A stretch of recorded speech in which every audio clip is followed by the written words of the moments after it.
On most holidays observed by the slaveholders in the South, the slaves would usually celebrate by holding their own barbecues and parties near the quarters. In North Carolina, these holidays provided an excellent opportunity for the appearance of John Canoe.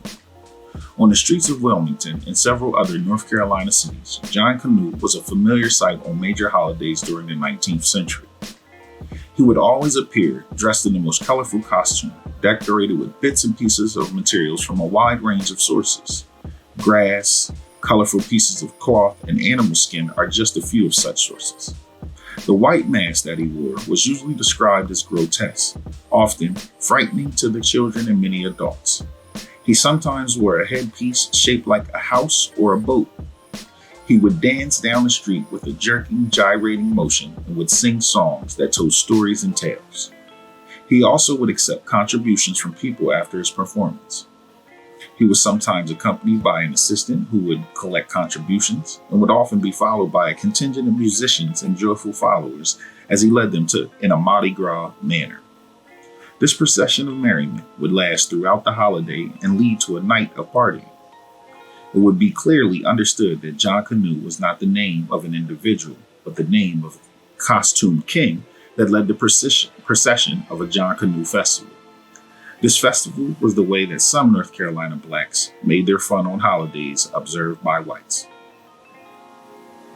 John Canoe, or Connery, was known to have been performed in the eastern region of North Carolina, specifically in the towns of Eddington, New Bern, Hillsborough, Wilmington, Hilton, Fayetteville, and Southport.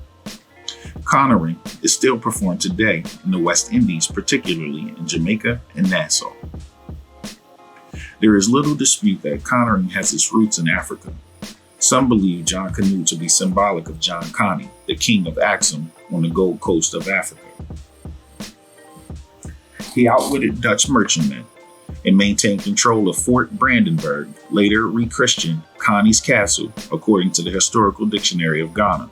John Conny lived from 1660 to 1732 and was one of the greatest merchants on the Gold Coast in the early 18th century.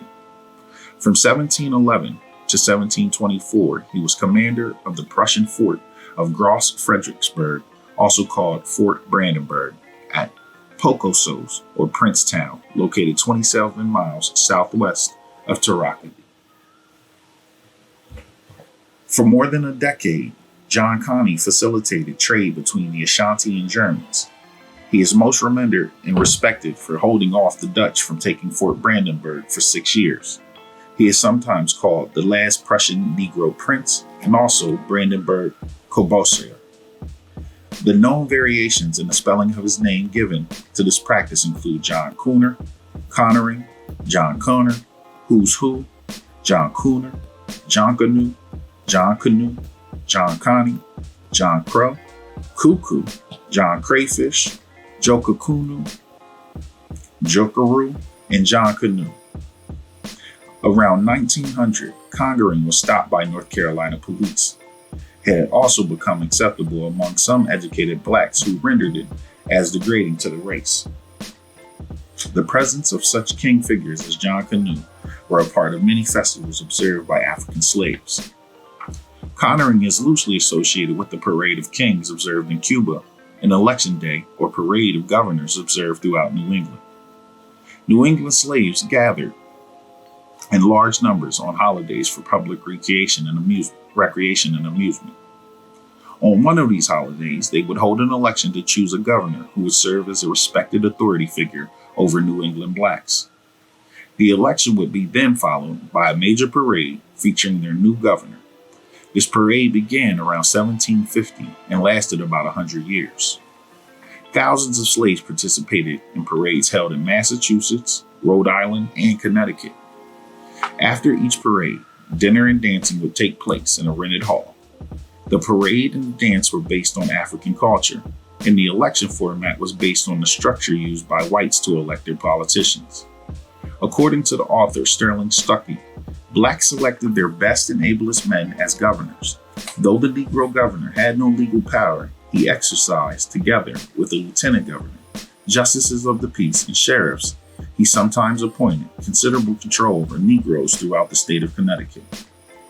Because many of those participating in elections were first-generation Africans and American, the ethnicity, specific African heritage of the candidate was an issue to note to the voters.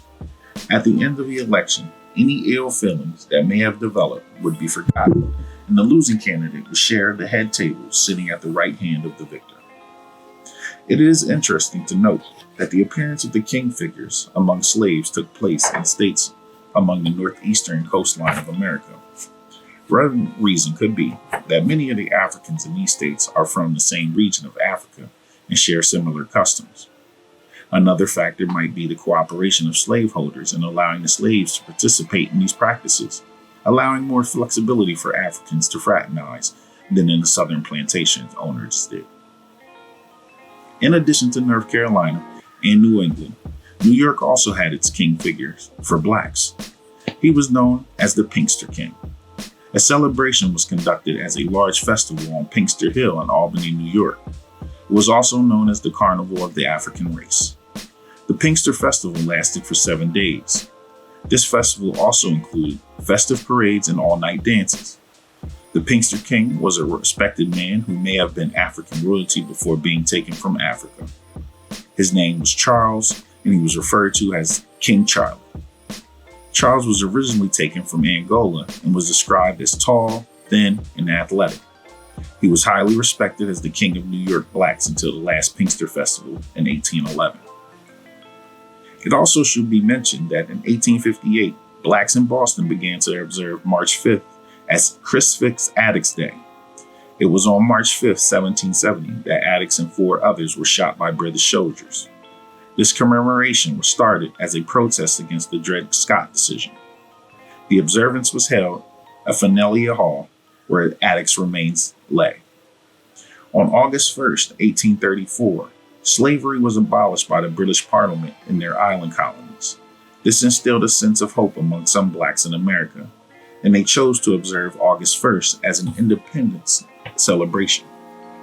It also serves as an alternative to the 4th of July.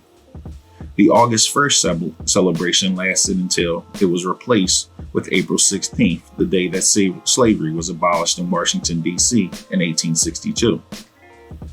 This observance was the closest forerunner to the emancipation celebrations